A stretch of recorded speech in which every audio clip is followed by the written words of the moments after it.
فصل فی تقریر حروف المعانی، حروف معانی کی تقریر کے بیان میں فصل۔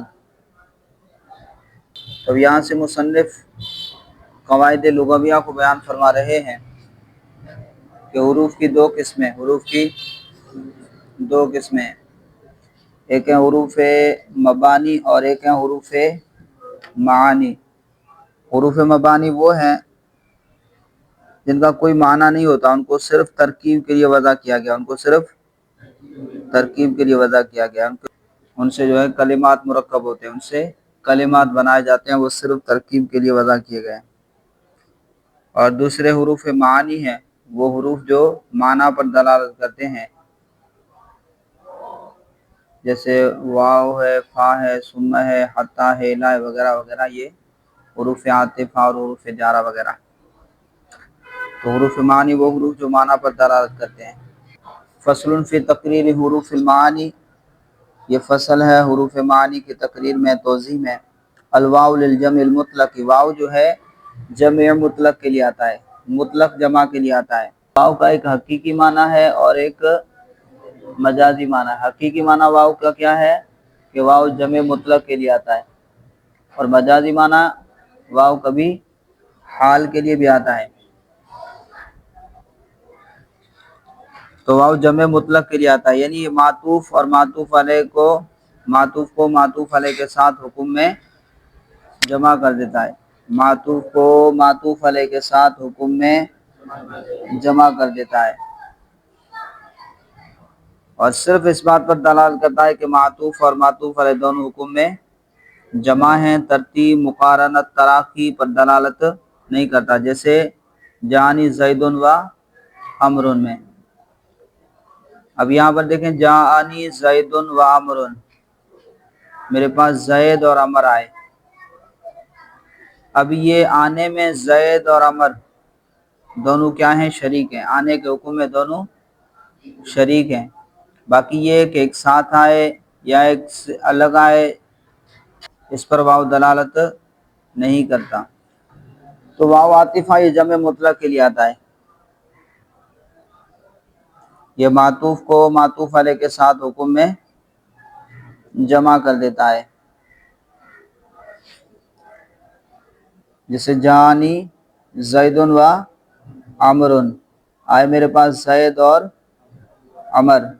تو واو دونوں کو جمعیت کے اندر دونوں کو جمع کر دیا، لیکن اب یہ ضروری نہیں ہے کہ دونوں ایک ساتھ آئے ہوں یا الگ الگ آئے ہوں، یا زید پہلے آیا، عمر پہلے آیا، عمر پہلے آیا اور زید پہلے آیا۔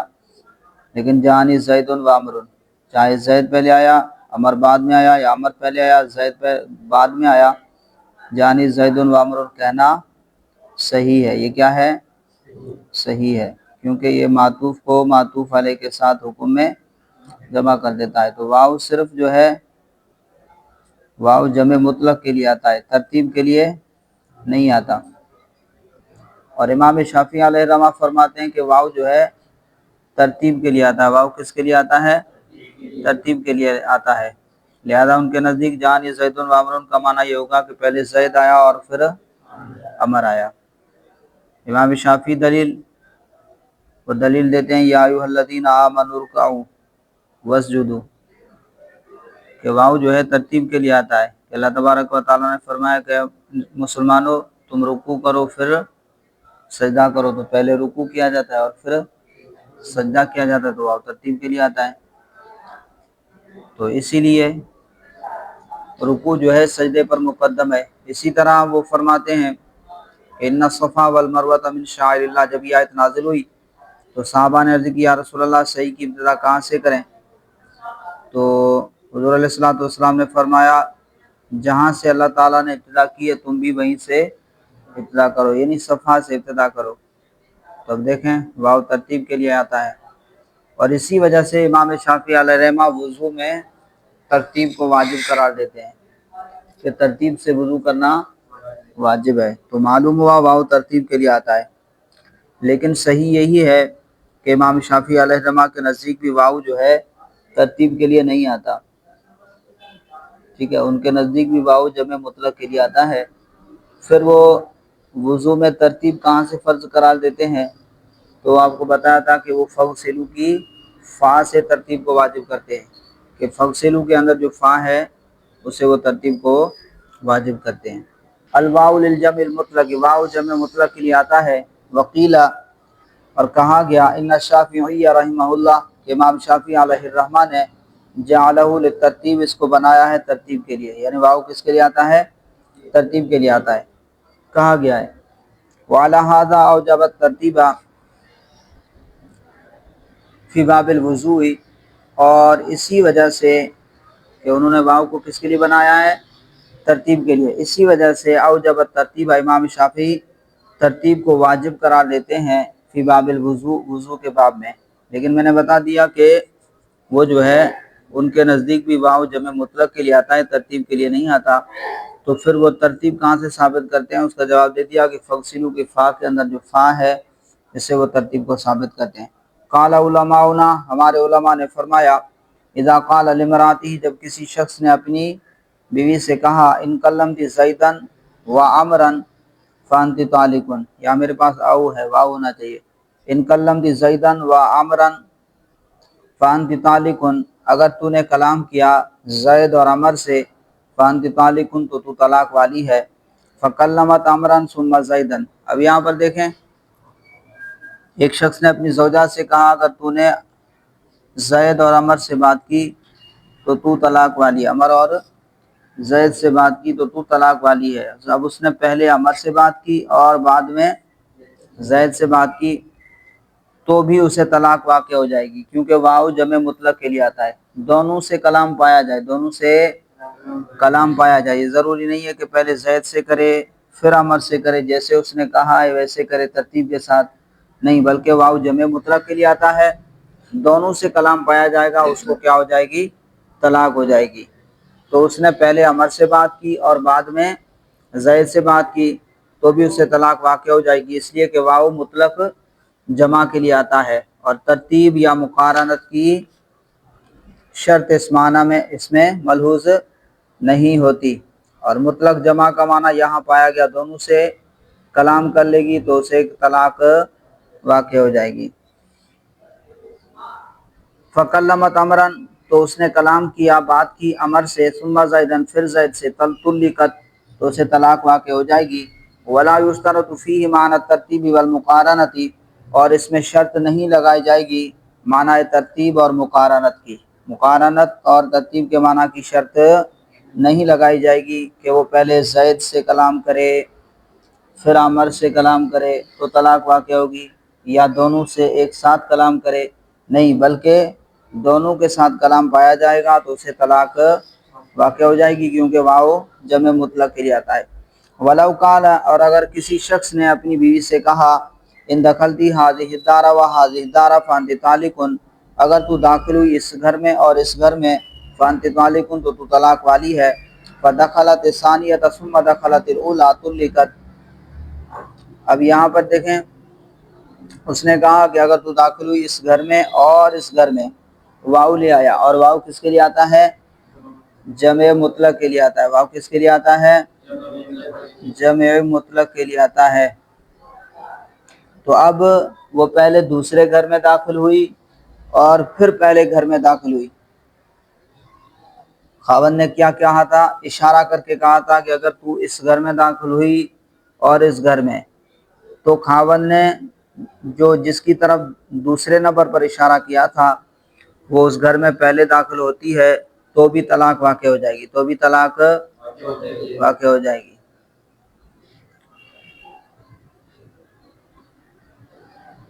کیونکہ واو کس کے لیے آتا ہے؟ مطلق جمع کے لیے آتا ہے، اور اس کے معنی میں مقارنت یا ترتیب کی شرط نہیں ہے، تو لہذا مطلق جمع کا معنی یہاں پایا گیا، اسے طلاق واقع ہو جائے گی۔ ان دخلتی هذه الدار وهذه الدار، اگر تو داخل ہوئی اس گھر میں اور اس گھر میں، فانت طالق، تو طلاق والی ہے۔ فدخلت الثانیۃ، تو پہلے دوسرے گھر میں داخل ہوئی، ثم دخلت الاولى، پھر پہلے گھر میں داخل ہوئی، طلقت، تو اسے طلاق واقع ہو جائے گی۔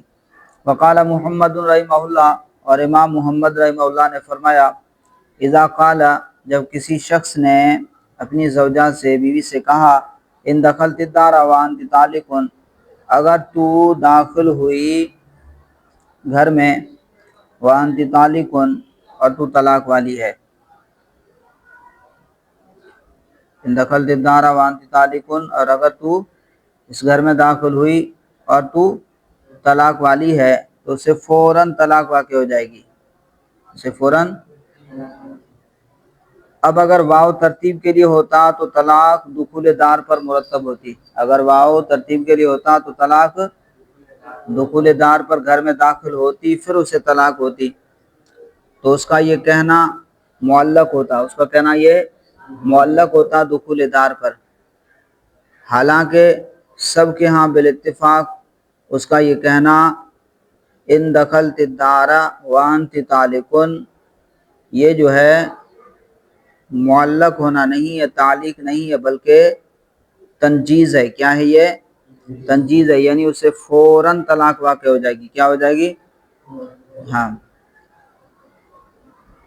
یہ اس بات پر دلالت کر رہا ہے کہ واو ترتیب کے لیے نہیں ہے بلکہ مطلق جمع کے لیے ہے، کیونکہ امام محمد صرف فقہ امام نہیں ہے بلکہ لغت کے بھی امام ہیں، تو ان کا یہ قول جو ہے حجت ہے، ان کا یہ قول کیا ہے؟ حجت ہے۔ تو واو ترتیب کے لیے ہوتا تو یہ طلاق کیا ہوتی؟ معلق ہوتی، گھر میں داخل ہوتی پھر طلاق واقع ہوتی، لیکن واو ترتیب کے لیے نہیں آتا بلکہ واو جمع مطلق کے لیے آتا ہے، لہذا اس کا یہ کہنا ان دخلت الدار، اگر تو اس گھر میں داخل ہوئی، وانت طالقن اور تو طلاق والی ہے، تو طلاق فوراً واقع ہو جائے گی، کیونکہ واو جو ہے جمع مطلق کے لیے آتا ہے۔ قال محمد رحمہ اللہ، امام محمد رحمہ اللہ فرماتے ہیں، اذا قال، جب کسی شخص نے کہا اپنی بیوی سے، ان دخلت الدار، اگر تو داخل ہوئی اس گھر میں، وانت طالقن اور تو طلاق والی ہے، تو طلق فی الحال، تو طلاق فوراً واقع ہو جائے گی، ولو اقتضى ذلك ترتیبا، اگر واو تقاضا کرتا ترتیب کا، ولو اقتضى، اگر تقاضا کرتا، ذالک وہ یعنی واو تقاضا کرتا ترتیب کا، لترتب الطلاق به على الدخول، تو طلاق مرتب ہوتی دخول پر، کس پر؟ مرتب ہوتی دخول پر، یعنی معلق ہوتی دخول پر، ويكون ذلك تعلیقا، تو یہ اس کا کہنا ان دخلت الدار وانت طالقن، یہ کیا ہوتا؟ تعلیق ہوتا، معلق کرنا ہوتا، لا تنجیزا، تنجیز نہ ہوتا، فوراً واقع کرنا نہ ہوتا، لیکن اسے طلاق جو ہے فوراً اسی حالت میں اسے طلاق واقع ہو جائے گی۔ تنجیز، تنجیز مانے واقع کرنا، تنجیز مانے واقع کرنا، وَيَكُونُ ذَلِكَ تَعْلِيقًا، اگر واو ترتیب کا تقاضا کرتا تو طلاق جو ہے مرتب ہوتی دخول دار پر، وَيَكُونُ ذَلِكَ تَعْلِيقًا، اور اس کا یہ کہنا تعلیق ہوتا، لا تنجیزا، نہ کہ تنجیز ہوتا۔ وَقَدْ يَكُونُ الْوَاوُ لِلْحَالِ، اور واو کبھی جو ہے حال کے لیے آتا ہے۔ اب یہ مجازی معنی بیان کر رہے ہیں کہ واو کبھی کبھار جو ہے حال کے لیے بھی استعمال ہوتا ہے، اور یہ واو حال کے معنی میں جب استعمال ہوتا ہے تو یہ اس کا کون سا معنی ہے؟ مجازی معنی ہے۔ واو کا حقیقی معنی ہے جمع مطلق کے لیے آتا ہے، اور مجازی معنی کیا ہے؟ حال کے لیے آتا ہے، تو واو کا حال کے معنی میں استعمال ہونا یہ مجاز ہے، اور ہر مجاز کے لیے دو شرطیں ضروری ہیں، ہر مجاز کے لیے، ہر مجازی معنی کے لیے دو شرطیں ضروری ہیں۔ حاشیہ نمبر 7 میں آپ کے پاس لکھا ہوا ہے، نمبر 1، کلام اس مجازی معنی کا احتمال بھی رکھتا ہو، کلام مجازی معنی کا احتمال بھی رکھتا ہو، اور نمبر 2، حقیقی معنی کے متعذر ہونے اور مجازی معنی مراد، حقیقی معنی کے متعذر ہونے اور مجازی معنی کے مراد لینے کا وہاں پر کوئی قرینہ بھی موجود ہو، ایسا کوئی قرینہ موجود ہو جو اس بات پر دلالت کرے کہ یہاں حقیقی معنی کیا ہے؟ متعذر ہے، اور مجازی معنی مراد ہے، مجازی معنی کے ثبوت پر اور حقیقی معنی کے متعذر ہونے پر کوئی قرینہ موجود ہو۔ واو حال کے لیے آتا ہے، اس وقت یہ حال اور ذوالحال کو کیا کر دیتا ہے؟ جمع کر دیتا ہے، تو یہاں دیکھیں حقیقی معنی بھی پایا جا رہا ہے، بھائی واو کس کے لیے آتا ہے؟ جمع مطلق کے لیے آتا ہے، تو جب واو حال کے معنی میں ہو تو اس کے اندر بھی دیکھیں حقیقی معنی پایا جا رہا ہے کہ حال اور ذوالحال دونوں کو جمع کر دیتا ہے، اور اس صورت میں یہ واو جو ہے شرط کے معنی کا فائدہ دیتا ہے. کس کا؟ شرط کے معنی کا فائدہ دیتا ہے، کیونکہ حال جو ہے وہ عامل ذوالحال کے لیے قید ہوتا ہے. عامل ذوالحال کے لیے، جیسے جانی زیدن راکبن، جانی زیدن راکبن، تو زیدن ہے ذوالحال، اس کا عامل کیا ہے؟ جاء، اور راکبن کیا ہے؟ حال ہے. یعنی کہ وہ جو سوار تھا وہ کب تھا؟ جب آیا تھا اس وقت سوار تھا. ایسا نہیں ہے کہ وہ پہلے آیا پھر سوار ہوا، بلکہ جس وقت آیا ہے اس وقت وہ کیا تھا؟ سوار تھا. وقد یکون الواو للحال، اور کبھی جو ہے واو حال کے لیے آتا ہے.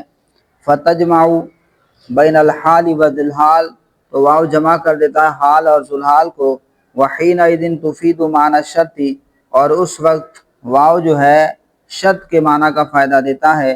مثالہ، اس کی مثال، یعنی واو جب حال کے معنی کے لیے ہو. ما قال فی المازون، وہ جو امام محمد نے عبد معزون کے بارے میں کہا. ما قال محمد، وہ جو امام محمد علیہ الرحمہ نے کہا فی المازون، عبد معزون کے بارے میں. اذا قال لعبدہ، جب آقا نے اپنے غلام سے کہا، ادی الی الفن، عبد معزون سے کہا ادی الی الفن، کہ تو مجھے 1000 ادا کر. وانت حر، اس حال میں کہ تو آزاد ہے. یکون الاداء شرطا للحریت، تو ادائیگی شرط ہوگی آزادی کے لیے.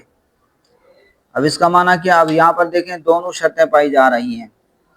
ادی الی الفن وانت حر، پہلی شرط تو یہ ہے کہ کلام حال کے معنی کی صلاحیت رکھتا ہے، کہ آزادی جو ہے 1000 کی ادائیگی کے وقت ثابت ہوگی. ادائیگی کا ثابت ہوگی جب وہ 1000 روپے آزاد کرے گا. یعنی اس نے یوں سمجھیں کہ یوں کہا ہے کہ اگر تو نے مجھے 1000 ادا کر دیے تو تو کیا ہے؟ آزاد ہے. اور یہاں پر واو حال کے لیے اور شرط کے معنی کا فائدہ دے رہا ہے. لہذا اس نے یوں کہا کہ اگر تو نے مجھے 1000 ادا کر دیے تو تو کیا ہے؟ آزاد ہے. تو یہاں پہلا معنی یہ ہے کہ واو حال کے معنی کا جو ہے حال کے معنی میں ہے، اور شرط کے معنی کا فائدہ دے رہا ہے کہ آزادی کو 1000 کی ادائیگی پر معلق کیا گیا. ادائیگی کو، آزادی کو 1000 کی ادائیگی پر معلق کیا گیا ہے. اور دوسری شرط یہ ہے کہ مجازی معنی کے ثبوت اور حقیقی معنی کے متاثر ہونے پر قرینہ موجود ہے. وہ کیسے؟ کہ ادی الی الفن، یہ جو ہے جملہ انشائیہ ہے، اور آگے ہے وانت حر، اس حال میں کہ تو آزاد ہے، یہ جملہ خبریہ ہے. جملہ خبریہ کا عطف جملہ انشائیہ پر نہیں ہو سکتا. جملہ انشائیہ کا عطف جملہ خبریہ پر نہیں ہو سکتا. جملہ انشائیہ کا عطف جملہ انشائیہ پر ہوتا ہے، جملہ خبریہ کا عطف جملہ خبریہ پر ہوتا ہے. تو لہٰذا یہاں پر جو ہے حقیقی معنی جو ہے کیا ہے؟ متاثر ہیں. حقیقی معنی یہاں واو عطف کے لیے نہیں ہو سکتا، واو عطف کے لیے نہیں ہو سکتا. یہاں حقیقی معنی متاثر ہیں، اور مجازی معنی کے ثبوت پر دلیل بھی قائم ہے. واو عطف کے لیے نہیں ہو سکتا، تو واو کس کے لیے؟ حال کے معنی کے لیے. کس کے لیے؟ واو حال کے لیے ہے. ادی الی الفن، کہ تو مجھے 1000 ادا کر. وانت حر، اس حال میں کہ تو آزاد ہے. یکون الاداء شرطا للحریت، تو ادائیگی شرط ہوگی حریت، آزادی کے لیے. وقال محمد رحمہ اللہ فی السیر الکبیر، اور امام محمد رحمہ اللہ نے کہا اپنی کتاب سیر کبیر میں، اذا قال الامام للکفار، جب مسلمانوں کے امام نے کفار سے کہا، انہوں نے قلعے کا محاصرہ کر لیا، انہوں نے جو ہے اندر سے دروازہ بند کیا ہوا ہے. اب امام، مسلمانوں کا امام کفار سے کہتا ہے کہ افتحوا الباب وانتم آمنون، کہ تم دروازہ کھولو اس حال میں کہ تم امن والے ہوں گے، اس حال میں کہ تم امن والے ہوں گے. اب یہاں پر دیکھیں دونوں شرطیں پائی جا رہی ہیں. نمبر 1 یہاں پر یہ ہے افتحوا الباب وانتم آمنون، تو اس واو کو حال کے لیے بنائیں تو اس میں کیا ہوتا ہے؟ شرط کا معنی پایا جاتا ہے. کون سا؟ شرط کا معنی. تو اس نے جب یہ کہا افتحوا الباب وانتم آمنون، اگر تم نے دروازہ کھولا تو تمہیں کیا ہوگا؟ امن ہوگا۔ تو یہاں واو حال کے معنی میں ہے اور شرط کے معنی کا فائدہ دے رہا ہے، پہلی شرط پائی گئی تو ان کا امن جو ہے دروازہ کھولنے پر معلق ہوگا، اگر دروازہ کھولیں گے تو امن والے ہوں گے وگرنہ نہیں۔ گویا کہ اس نے یوں کہا ان فتحتم الباب فانتم آمنون، بس اگر تم نے دروازہ کھولا تو تم امن والے ہوں گے۔ تو اب یہاں پہلا معنی شرط کا پایا جا رہا ہے کہ واو کس معنی میں ہے؟ حال کے معنی میں ہے اور شرط کے معنی کا فائدہ دے رہا ہے۔ اور دوسری شرط یہ تھی کہ وہاں پر حقیقی معنی متعذر ہو اور مجازی معنی کے ثبوت پر کوئی قرینہ بھی ہو۔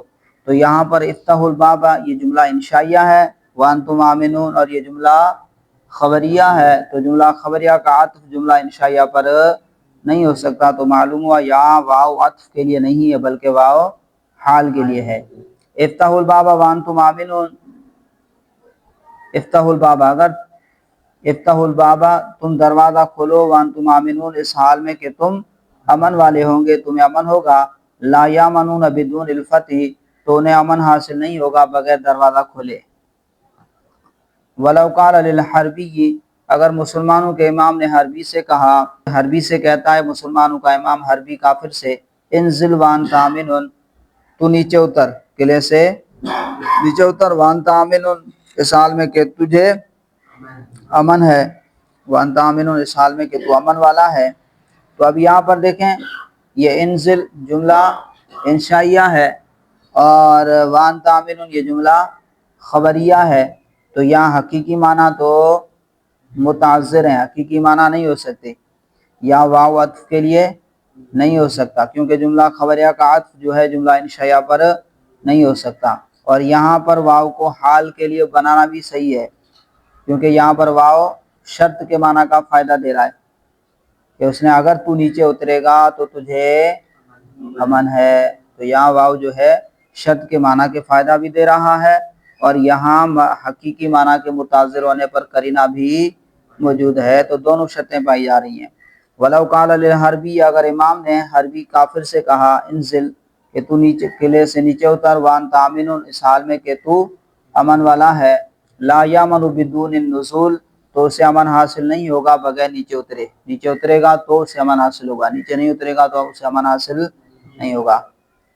وَإِنَّمَا تُحْمَلُ الْوَاوُ اب یہ مصنف علیہ رحمہ خود اس کو بیان کریں، وَإِنَّمَا تُحْمَلُ الْوَاوُ عَلَى الْحَالِ بِطَرِيقِ الْمَجَاز کہ محمول کیا جائے گا واو کو علی الحال حال پر، بطریق المجاز مجاز کے طریقے پر، لا بد من احتمال اللفظ ذالک فلا بد من احتمال اللفظ ذالک اس لیے کہ ضروری ہوگا کہ لفظ حال کے معنی کا متحمل بھی ہو، لفظ حال کے معنی کا احتمال بھی رکھتا ہو، فلا بد ضروری ہوگا من احتمال اللفظ لفظ کے لیے احتمال سے، یعنی وہ لفظ ذالک اس حال کے معنی کا احتمال بھی رکھتا ہو۔ واو کو معمول کیا جائے گا علی الحال حال پر بطریق المجاز مجاز کے طریقے پر، فلا بد من احتمال اللفظ ذالک تو ضروری ہوگا کہ لفظ جو ہے حال کے معنی کا احتمال بھی رکھتا ہو، حال کے معنی کا متحمل بھی ہو۔ وقیام الدلالۃ علی ثبوتہ اور مجازی معنی کے ثبوت پر دلیل کا قائم ہونا، وقیام الدلالتی اور دلالت کا قیام علی ثبوتہ مجازی معنی کے ثبوت پر دلیل کا قائم ہونا یعنی کسی قرینے کا قائم ہونا، کما فی قول المولا لعبدہ کما فی قول المولا جیسے کہ آقا کے قول میں لعبدہ اپنے غلام کے لیے جب اس نے کہا ادی الی الفا وانت حر تو ادا کر مجھے 1000 اس حال میں کہ تو آزاد ہے، فإن الحریۃ اس لیے کہ آزادی جو ہے تتحقق حال الادائی ثابت ہوگی حال الادائی ادائیگی کی حالت پر، فإن الحریۃ اس لیے کہ آزادی تتحقق ثابت ہوگی حال الادائی ادائیگی کی حالت پر، تو آزادی ثابت ہوگی 1000 کی، بھئی 1000 بولا تھا نا، تو آزادی ثابت ہوگی کب؟ ادائیگی کی حالت پر، وقامت الدلالۃ علی ذالک، اور دلیل بھی قائم ہو علی ذالک، حال کے معنی کے متعین کرنے پر، اور دلالت قائم ہو یعنی دلیل قائم ہو علی ذالک، مجاز کے، جب اس کو واو کو حال کے لیے بنائیں، مجازی معنی مراد لیں، دلیل قائم ہو علی ذالک، اس پر یعنی تعین حال پر کوئی دلیل بھی قائم ہو۔ فإن المولا، اس لیے کہ مولا جو ہے، لا یستوجب علی عبدہ، وہ اپنے غلام پر واجب نہیں کر سکتا، مالن مال کو، مع قیام الرق، باوجود اس میں غلامی کے قیام کے، باوجود اس کے کہ اس میں کیا ہے، بھئی ابھی وہ غلام ہے، جب وہ کہہ رہا ہے کہ تو مجھے 1000 ادا کر، اس حال میں کہ تو آزاد ہے، تو مجھے 1000 ادا کر اور تو آزاد ہے، اگر اس کو واو کو جمع مطلق کے لیے بنائیں، عاطف کے لیے بنائیں، تو اب وہ تو ابھی تو اس کا غلام ہے، تو غلام جو ہوتا ہے وہ آقا کی ملک ہوتا ہے، ٹھیک ہے، غلام کا جو کچھ ہوتا ہے وہ کس کا ہوتا ہے، آقا کا ہوتا ہے، تو اب وہ اس میں غلامی ابھی قائم ہے، ابھی وہ آزاد ہوا ہی نہیں، تو اس پر مال کو کیسے واجب کر سکتا ہے؟ فإن المولا، اس لیے کہ آقا جو ہے، لا یستوجب، وہ واجب نہیں کر سکتا، علی عبدہ، اپنے غلام پر، مالن مال کو، مولا اپنے غلام پر مال کو واجب نہیں کر سکتا، مع قیام الرق فیہ، باوجود اس میں رقیت کے موجود ہوتے ہوئے، باوجود اس میں رقیت کے قیام کے وقت، وقد صح التعلیق بہ، اور اس کو معلق کرنا صحیح ہے، اس کو معلق کرنا صحیح ہے، یعنی اگر تو 1000 آزاد کرے گا تو تو آزاد ہے، اس کو معلق کرنا صحیح ہے، فحمل علیہ، تو اس کو اس پر محمول کیا جائے گا، تعلیق پر محمول کیا جائے گا، تو مال کی ادائیگی پر آزادی کو معلق کرنا صحیح ہے، وقد صح التعلیق، تو معلق کرنا صحیح ہے، یعنی مال کی ادائیگی پر آزادی کو معلق کرنا صحیح ہے، فحمل علیہ، تو اس واو کو حال پر معمول کیا جائے کہ اگر تو 1000 روپے ادا کرے گا تو تو کیا ہے، آزاد ہے۔